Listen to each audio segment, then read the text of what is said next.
This is the FinesseMedia Podcast, Season 3. Well, Cicely Tyson was a force of nature. She's what I call a performance activist, as she used the arts to expand the perception and the humanity of Black people. She was a former model turned actress, and her mom didn't want her to become an actress, but she became one anyway. And she took on complex, historic, and versatile characters. Critically acclaimed roles like Sounder, the autobiography of Miss Jane Pittman, Roots, and one of my favorites, The Women of Brewster Place. Cicely had been acting since 1956, and she had a career resurgence in the mid-2000s with a series of roles that Tyler Perry put her in. Then in 2020, at the young age of 95, she starred in Tyler Perry's A Fall from Grace, Ava DuVernay's miniseries Cherish the Day, and she had a recurring role on another one of my favorite series, playing Viola Davis's mother in How to Get Away with Murder. I mean, her body of work won her 3 Emmys, a Tony Award, a Peabody, and she even received an honorary Academy Award. And like you mentioned, President Barack Obama gave her the Presidential Medal of Freedom, and that's not too bad for a woman who didn't start acting until she was 31. Yeah. And welcome to another episode of FinesseMedia Podcast, Season 3. I'm your host, Ken FinesseMedia. And as I mentioned right before the break, DC is all in the building. Just before the break, we had our alum from Howard University, Licious, to join us and talk about his HBCU experience. So thank you, Licious, for doing that. But keeping it rolling and keeping it DC and keeping it with the go-go flavor, joining us for the first time on the FinesseMedia Podcast, John Murray, pop culture commentator, TV host. What's going on, Doc? And welcome again to the podcast. So it's the DMV night up in here, huh? Listen, it was chicken and mambo sauce or something. I want to talk to you about that. That's in my topic, because I'm from Chicago and we love a good mouth sauce. What the heck is mambo sauce? Man, it's like a secret sauce. It's funny because I love Cheryl Underwood and the talk, and she was talking about how they should have done a DC themed inauguration with like EU and a tribute to Chuck Brown, and she said they should have catering with chicken and mambo sauce. It was really, really funny. But then Sharon Osbourne was like, "What is mambo sauce?" And Cheryl was trying to describe it, and she described it as like, she said ketchup and hot sauce. That ain't mambo. It's like this. It's like a sweet and sour, kind of tangy, almost hot. It's a secret sauce, man. It's like one of those things. It's native to DC, and when you get it, you love it, and you dip your chicken and maybe your fries in it, and it's delicious. That's how we do with mouth sauce, John. It's everything. We put it on anything that has a plate or with the fork. We're going to put it on it, the mouth sauce, for those that know. But DC, let's talk about it. So you're born and raised, growing up in DC, Mr. John Murray. So talk to us about that. Growing up in DC, how was that experience? Yeah, man. I was originally born in a little small town called Warrington, Virginia. And around the time I was in middle school, my mom was like, "Yeah, we got to get you out of this small town because you need a better chance at surviving in life." So we moved to the suburbs, about 6 miles from downtown DC. And I would spend summers in DC with my aunt, because my aunt Marion lived in the city, and my cousin Maurice was the coolest kid I knew. So hanging out with him and going over there on the weekends and stuff just made me feel like I wasn't a country boy that had migrated to the city. But it was great, man. Like the area that I'm in is very multicultural. The neighborhood that we lived in was a predominantly Black neighborhood in the middle of this county, which is one of the most expensive counties in the country. And there's this beautiful like Black neighborhood with all these working class, middle class people, and a very multicultural environment. The high school that I went to was featured in National Geographic as the most diverse high school in the country. And so I had a really balanced and a very cultural upbringing. I built beautiful relationships with people that I am still friends with to this very day. And having that multicultural upbringing made it so that as I began to go into Hollywood and work in the entertainment industry, I could move and dwell in a versatile arrangement of people and cultures, and it's it aided me also in like really traveling the world and stuff. So I am grateful for growing up here, and I'm grateful, man, that I was able to carve out a niche for myself in the entertainment industry from a city that's best known for politics. Yeah. DC is Chocolate City. It's a place for a lot of movers and shakers were born. But it's a little white chocolate these days. When they start putting Whole Foods, Trader Joe's, and a Starbucks on every corner, the neighborhood starts to change. Oh yeah. Gentrification. Oh yeah, oh yeah. DC has certainly changed from what I hear. It's not necessarily the chocolate city as we know it, but I'll still keep it chocolate and authentic. And for our hue, as I mentioned right when I brought you on, we had an alumni from Howard University, which is a historically Black college. Shout out to our new Vice President Kamala Harris, who is an alumni from Howard University. But you also attended an HBCU, a historically Black college, Norfolk University. So definitely want to hear your experience and talk to our listeners about your experience while attending the HBCU. Yeah, so Norfolk State as a HBCU down in Norfolk, Virginia, and it's so funny because there are some people who be like, "Oh, so you stayed home and went to school?" And I'm like, "No, Virginia is a huge state. It was almost 3.5 hours away from where I live." But when I was in high school, I went to a summer program at Norfolk State. As a kid, I remember growing up watching A Different World on television and just watching the experience that they were having in this fictitious Hillman College. I wanted to duplicate that when I got to college. And so I went to the summer program my junior year in high school at Norfolk State. It was a 2-week program, and I literally had the time of my life. And I made up in my mind then that Norfolk State was the place I was going to go. And I got accepted into a couple of mainstream institutions, but I wanted my A Different World experience, man. And I went down to Norfolk State, and I had a great time. There is a level of nurturing and care and community that comes with being at a HBCU. You also realize that we're not a monolithic people. Yep. There are a variety of Black people. We're very different, and some you love and some you hate, just like you would with any other race, nationality, and culture. But I had a great time at Norfolk State. Someone said I had a little too much fun at Norfolk State. And again, another place where I built great relationships. And for me, it was ultimately a full circle moment when I got into the entertainment industry and started having a level of success, because I ultimately got to participate in TV One's Unsung Hollywood About a Different World, where I got to talk about going to HBCU and how A Different World was the show that really encouraged me to have the HBCU experience. Absolutely. Go ahead, Doc. I'm sorry. So, Jawn, with all the recent events that have occurred with the pandemic and just everything that's going on, how has it affected how you report what's going on within entertainment, the events that are occurring, or has it affected how you report things? So I'm in a place in my career now where I have the duality of doing traditional hosting. I have a digital series that's been airing on Travel Channel called Nightcrawler New York with John Murray. And that's a space that I really want to do more of the traditional hosting, the Regis Philbin, Tom Bergeron, Montel Williams, Arsenio Hall space. That's my dream of being able to do that in a more wider variety. But I also love the commentary space. And so I have been doing some cable news and some appearances and things where I do get to bring perspective and knowledge and insight on everything from pop culture, the intersection of pop culture and politics, and then some society issues like what we've been seeing with the Black Lives Matter protests and things like that. One of the things that I pride myself on is being unapologetically Black.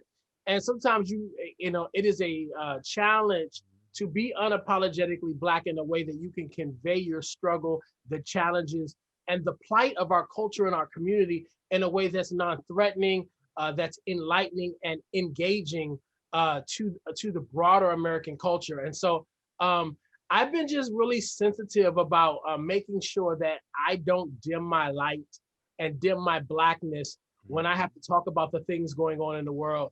I've been doing a lot of international cable TV lately, which I really, really enjoy. And so sometimes talking to them is a little different because there's certain things I can say that really connects here in the US, or certain language, or just the way that we communicate that's very domestic. But internationally, I have to sometimes talk in broader terms and speak in a way that I know that the international world can understand. And so I'm just really sensitive about making sure that in all things I can convey how proud I am about being a Black man and enlighten the viewing audience and the people who are paying attention to the challenges that we face, the sensitivities of these times, and help them to become allies and embrace our struggle. Oh, definitely. So with that being said, what should we be looking out for as far as actors, entertainment? What is the buzz? What should we have should be looking out for? What should we have our ears open to? You know, there are a lot of new and interesting things happening in the business. You know, the business is working in slow motion right now. You know, the pandemic and COVID has a lot of TV productions and film productions being delayed, and but a lot of shows are back at work. So I'm excited for lots of different things. I'm excited about Coming to America finally being released. The Yes, definitely. Yes, I'm looking forward to it. 200 America. I'm excited about seeing that. One of the shows that I was late to, that I fell in love with actually back during the holidays, was the spinoff of Power, which is Power Book. Yes. That's been great. I'm excited for more episodes of that. And P-Valley, I think P-Valley has been really good. And then, you know, one of my favorite R&B singers, Avery Sunshine, has a live album coming out this year. I'm a fan. I'm looking forward to that. And then there's somebody who, one of the things that, listen, I love the arts, you know, all arts, you know, and music is subjective. And the two genres that, as I get a little older, I'm finding more appreciation in, which is jazz. And I've always had like a love of jazz, but I'm really kind of becoming like a jazz head. Not so much the instrumentals, you know, that'll rock me to sleep. But I love good jazz with vocals. The other thing that I'm really into is there's some really good Black country artists out there. And so I've been rocking hard with this guy named Jimmy Allen. Jimmy Allen is so dope to me. He looks like we can be friends.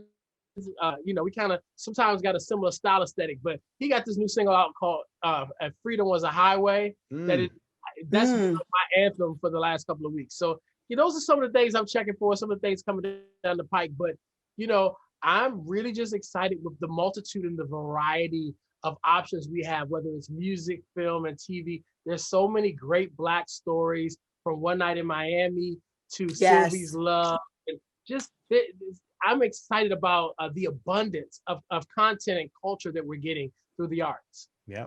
And we seem to have been getting a lot of that in 2020 through the virtual space. A lot of people have been creative and providing the, you know, really the platform, really, I guess, to give that great content. And now we're seeing different people come out of the shadows, and we're being exposed to a whole lot. But Jawn, you've talked about, you know, being in this industry and weighing in on many different topics. When did you realize, or what moment did you know that you had to give to Gab? Because, I mean, really, people come to you for your feedback and for your content. But when did you realize you had that talent?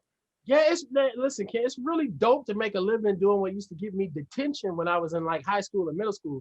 They'd be like, he talks too much, he won't shut up. And it's great now because they pay me to talk and not to shut up. You know what I'm saying? But no, my middle school and high school years, I used to envision myself working in this business. You know, I had one of my mom's older sisters, my Aunt Gladys, used to babysit me. And she loved a lot of vintage programming. So from the time I was a kid, she was watching repeats of like I Love Lucy and Leave It to Beaver and all these shows. I Love Lucy was a show that really resonated with me. And, you know, clearly everybody was watching color TV, but it was something special about this black and white show. And it was something about the season when Lucy and Ricky went to Hollywood, because Ricky got his big Hollywood break. And seeing Hollywood through this old vintage show just always stayed with me. And I always wanted to work in the entertainment industry. I always wanted to spend time in Hollywood because I saw Lucy and Ricky and Little Ricky there. And so it was so funny. Maybe about 6-7 years ago, I checked into this hotel in LA called the Avalon. And I kept telling the lady at the front desk, something about this hotel feels very familiar. And I said, is there a movie or TV shows that shot here? And she's like, oh yeah, we've shot a bunch of stuff here. I started going down the list of shows that had shot there, and only to find out that that's where they had shot I Love Lucy. Wow. And so I knew I recognized the infrastructure of this hotel, because even though the hotels had different ownership and has a more contemporary design, it was something about the structure of the balcony around the pool. I knew I had been there before, and I had been there through the television watching I Love Lucy. So that's kind of when I got bit by the bug. And so I was in college getting professional work. You know, I knew that TV wasn't going to be very easy to break into. And I had a professor that said, hey, you're a really good writer. Maybe you should do that on the side. And writing became a backup plan that opened every door for me, that created so many blessings. And I spent about a good 14 years as a full-time writer before shifting about 5-6 years ago and putting my emphasis on my TV career. And so I'm just grateful, man. Like I tell everybody, I don't know that I would have accomplished the things that I did if I didn't have a vision of a young age of being in this business. And so when I speak on panels, when I'm talking to kids, when I'm doing things that I can inspire a younger generation, I tell them to find a vision of what they really want out of life, and that the vision can change, but you got to be able to see yourself doing things and experiencing things so that you can manifest those things. Because part of the manifestation for me was having a vision of this career long before I was even in the business. Yeah, absolutely. Manifestation is real. Words are spells. Words are spells. So whatever you spell out is definitely going to come into fruition. And as you mentioned, being on panels and dropping gems and giving people the knowledge and giving people value. Yeah, I see you. I'm looking at my stuff behind you. I really like that shirt I had on. I need to wear that. I'm sorry, for those that's listening, I got completely distracted by myself, but I gotta find that shirt. That shirt is look at me, Ken. Look, turn around. That shirt is kind of dope, ain't it? John, where is that from? Do you remember where you got it from? No. You got to find it though. It may have been like an H&M or no, I don't know where I got it from, but that you definitely listen. Not only are you a talented man, you're definitely a dapper man, and you clean each and every time. I don't know what you do in your regular life, but when you are on screen, you're not only delivering verbally, but you're giving it to us in the good fashion and the fashion sense too. So. Doing on-screen work from home, I'm dapper for the waist up. I got on pajama pants right now. Well, I'm not gonna stand up either. I'm not gonna stand up. Me either. And for those who's listening and that can't see us, because we are also on Spotify, our Heart Radio, John is talking about a screen in the back where he is wearing something super dapper as he always is. But John, you're on panels, you're dropping jewels, you're giving knowledge, and you're educating the people, as you mentioned a moment ago. But Clubhouse, when I was on Clubhouse the first 2 weeks, shout out to my soror, Cherie Nicole. She's a dope person in all things. Check her out. And but congratulations on her new job on the Willie Moe Jr. Yes, show. Sir. Yeah. So deserving. Yeah. So she is amazing, and she's a woman of many different talents, and so she's a friend to the show. But she had us on Clubhouse. You and I was in the room with you, were moderating, but Clubhouse, it's a new platform. It's where you can continue to talk, John, and give value and give knowledge to people who want to know about the business or just want to know about, life lessons. What has been your experience so far being on Clubhouse? Because I'm seeing you in the hallways. Yeah. I'm having a good time on Clubhouse. I pace myself. I don't get on every day because there have been a few times that I've gotten on Clubhouse and I felt like I was living the Shirley Murdoch song, As We Lay. I looked up and it's morning, like the sun was shining through my windows. And I was like, I didn't realize it was this late. But there've been a couple 5, maybe 6 a.m. mornings where I just got into a groove and a great conversation with some really cool people. And none of them were really on the West Coast. We all were on the East Coast, just really talking that good stuff. So I make sure that I'm intentional about when I get on now because, it's the top of the year. I'm trying to be productive even in this work from home life. And I don't need too many more of those nights where I get trapped on Clubhouse and the sun is beaming through the blinds. So it's been a great app to just kind of have smart conversation, reconnect with some people. And some people I know that have really benefited from it. A buddy of mine was in a room with the legendary motivational speaker, Les Brown. And and now Les Brown is helping to publish his first book. So those are the type of things that can happen on Clubhouse if you're using it effectively and having a good time. Now, if you like the ratchet stuff, they got these rooms called Moan Rooms. I go in there and they be all entertaining each other, huh? Oh, ain't my vibe, but it's there if you want it. No. So, John, if you weren't in the current business that you're in now, what do you think you would be doing? Oh, that's easy. I would probably still be in the entertainment industry, but I would take it a different path. So I would have went to culinary school and become a chef. I just had a lot of fun doing a cooking demo with the people at Nissan and Nissan Diversity. But I will tell you, I have so much respect for the people on Food Network now because cooking in real time and just paying attention to the recipe and following your coach and doing all this on camera, it's a lot of work. Chef. And then I probably would have ended up becoming one of those celebrity chefs. So I would probably still be on TV. I just would probably be making really dope meals on the Food Network. And that was really my conundrum. Was I going to go into the entertainment industry or was I going to go to culinary school? Because growing up, I had another aunt, my Aunt Ann. She would have me cooking chitlins and pig, which was probably child abuse.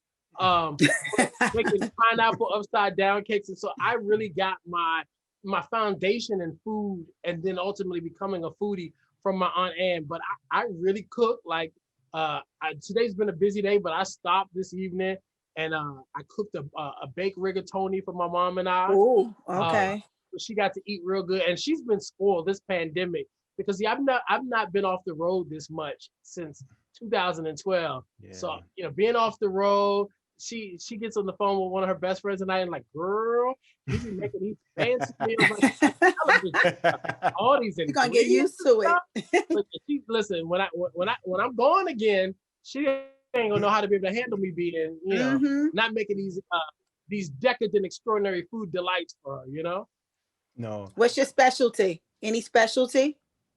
My specialty is whatever I just cooked. So the rigatoni was today's specialty. I like a real busy salad. But the other day I did shrimp and grits. People love my cabbage, my kale. I just like to cook. And then I have some original recipes, but I follow a good recipe too. So there are a lot of chefs that I really like, and because I can follow a recipe well, I reinterpret some of their dishes. So I've been watching a lot of this young lady named Cartier Brown, who has a show on the Food Network called Delicious Miss Brown. And her food is really, really good. So I've been making a lot of her chicken salad, and I don't eat pork, but I used her pork chop recipe to make my mama some pork chops the other night. And she's been eating off of the pork chops for 2 or 3 days. So no, that's super amazing. Absolutely. And each and every week, Jawn, on the FinesseMedia Podcast, I ask our finesses who have joined us. So again, thank you for joining this episode, because you're definitely someone who's finessing the game. But I ask my finesser, who's that person for you that's either professionally or personally that you say that's finessing the game for you? That's a really good question. There are lots of good people finessing the game. If I look at a good friend of mine, April Ryan. April Ryan is somebody who was a diligent White House reporter. Delta Sigma Theta. Theta. Yes. She was a diligent White House reporter through 5 presidents. She at this point has worked 24 years in the White House. But for 20 years, April was there working for a small, little known to the mainstream syndicated radio company, and just asking the questions that Black people wanted to hear. And then all of a sudden, she was attacked by the administration, started getting pushed back from the last administration, and it ultimately thrust her into becoming a household name. And so I think she's finessed the game because she's capitalized off the moment. She really has expanded her brand. She's making these opportunities, and this whole experience worked for her. And it also is a reminder to folks like me who, television has been my second act. And, I came into the television game, in my 30s. I wish maybe if life would have been differently, I could have got a jump start on my television game and come in my 20s. So, but I look at somebody like April, who's got a significant amount of age on me. But it just shows you that no matter when and no matter how, God can bless you in his own time. And Amen. Here's somebody who was just happy being a great worker, taking care of her daughters as a single mom, and just communicating to the engaged audience that she had. But God honored her with a larger platform, and she is making that thing work for her and capitalizing off every moment. So April Ryan will be somebody I think is really finessing the game right now. No, April is amazing. She is definitely a short lady with a stick. She recently spoke at my alma mater, the University of Arkansas at Pine Bluff, and most students, if not all, were wowed by her message. And she is again a member of Delta Sigma Theta, so she speaks with a strong fist, but a lovely lady she is. Before I get you up out of here, I always like for our guest that definitely has been in the game and that has shed light and had given value so much to the culture. What would you say to someone, Jawn, who's looking to start to be into entertainment, journalism, or just reporting? What advice would you give to that person? I just think you need to figure out what exactly it is that you want out of the business and determine what the path is to get you there. The entertainment industry is not an easy business to get into. You face a lot of rejection. And in my first act of my career, I was really blessed because I was able to carve a niche for myself in a market that did not have a community in the entertainment industry.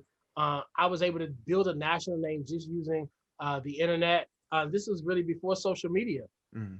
I think maybe we had Black Planet when I started in the business. Hey, that's coming back too, I heard. Yes. They're working on it. We'll see. But I was really able to build an audience doing that. And but in addition to wanting to be in the business, I studied the business. And so when I was down in Norfolk State, I didn't have a whole lot of money. My money went towards my education. It went towards my books. And so on the weekends and stuff, I would take a little bit of money and go buy me a chai latte at Borders Books and Music. And I would spend hours reading Billboard and Variety and studying the music business and learning about Hollywood so that I could speak the language of the business. If I encountered entertainers or executives, I knew stats and information. I became a sponge. I was a student of the business even before I was in the business. And so that when I actually got in the business, I interned at a radio station in Washington, D.C., which really opened the doors for me. That's where I met my first friend who happens to be a celebrity, Coco from SWV. And we're still thick as thieves. We're Bonnie and Clyde to this day. But the reason why in my internship, interns sometimes are the gophers. They're the lowest on the totem pole. You're working for free. But entertainers would come into the market and call the program director and say, hey, can you find Jawn and have him come spend the day with me? Because it was just something about me and me knowing about them and my energy and me being fun and me being nice that they liked being around me. And so being able to build authentic, organic relationships with people of influence in this business also was a blessing for me. So the other part of my advice would be relationships sometimes can take you further than even your talent ever can. There's so many talented people that don't get big breaks. They're sitting on the sideline waiting for somebody to get them an opportunity. And all you need is for somebody to help you open the door, or at least tell you where the door is for you to kick it open yourself. So build great relationships, be kind to people, and operate with integrity. So it's so many people you can look at do ratchet and unethical and just terrible things. And there are some success stories from working in that way. But I'm here to tell you that doing things on the up and up with integrity and being good to people, you sleep well at night, you like who you see in the mirror, and sometimes you might feel like the tortoise and not the hare, but it's still a pathway to success that you can be proud of when it's all said and done, and when people talk about the impact that you've made. The impact that you've given to us and our listeners this episode, Jawn. Thank you so much. Truly, truly, man. Thank you so much. I watched your career for many, many years. I can't even go back to when I started or how I discovered you, my brother. But since following you, I said, man, if I could speak to this brother and pick his brain and hear different things. And then it was recently I know that you were alumni of an HBCU. And I'm like, oh, man, this is what I'm all about as an alumni. So again, thank you, sir, for joining the podcast and taking this time to speak with my co-host and I tonight and having this conversation. And as you want to say, relationships matter. Let people know how they can keep up with you and stay connected, because you can perhaps change the life of somebody else. Absolutely. Listen, my mom spelled my name uniquely, so I'm Jawn, Jawn. Anybody who's listening for Philly, I know that's one of your slangs. But find me online at Jawn, Jawn Murray, Murray. That's my name. It's on Twitter. It's on Instagram. It's on YouTube. And then add world to the end, and you can get me on Facebook. But yeah, I'm active on social media, very engaged. And as long as you ain't talking crazy, I try to talk back to people and stuff too. And Ken, we could have probably had a conversation at a wedding we were both at about what was that, about 9 years ago. I don't know. What wedding are you talking about, Jawn? I haven't been to no wedding. You said we happened to both be at Sherry Shepherd's wedding in Chicago, but we both were snacking on some Garrett popcorn. You should have came and tapped me on my shoulder then, man. I should have. But it was so many different people in the room, and I was just being like grateful to be in that space. Karen Dupiche, I'm not sure if you know her, but that was the girl I was hanging out. I love Karen Dupiche. That's my friend, man. That is my girl. Karen Dupiche kept coming up to me I can talk about it now. Karen Dupiche kept coming up to me at that wedding saying, fix your face. Because I was not happy to be at that wedding. It was crazy. It was a great time to be in there. I was like in awe. Niecy Nash was to my right. You had just so many people in the building there that night. So What was a moment. great time for a bad occasion. That's my story, and I'm sticking to it. And with that being said, y'all, John Murray, thank you for joining the Finesse Media Podcast. Hey, I wish the audio listeners could see how dope Katrina's glasses are. Thank you. Thank you, John. All right, I'm gonna go. We wrapping up. Every time you wrap up, I start talking again, Ken. I'm gonna let you go. It's all good, man. No, I got one more. I'm just kidding. I'm kidding. That means you got to come back. Listen, John, that just means you got to come back because you definitely got a lot to say and you have a lot to share. I'll see you in the hallways. Okay, I thought maybe that was a hookah. I was like, is that a hookah over there? But that was like a drink. No, it's my water cup. I'm hiding the logo on it because they give me no sponsorship money. This is my water cup. John Murray, man, check him out. Keep up with everything he's got going. He's definitely someone to follow. He's someone, I say, that's finessing the motherfucking game. So join us on this podcast. Game. I like that. Joining me on this episode is my soror, Zeta Phi Beta Sorority Incorporated, Dr. Katrina Sparks. Thank you for joining me on this episode. And John, I'll see you in the hallways of Clubhouse, bro. Thank you for having me. All right, we'll talk. And you've been listening to another episode of Finesse Media Podcast. I'm your host, Ken FinesseMedia. I'll see you next week with something brand new. Peace. Bye. This has been another edition of the Finesse Media Podcast. Join us again next week for the latest news from HBCUs. Special guest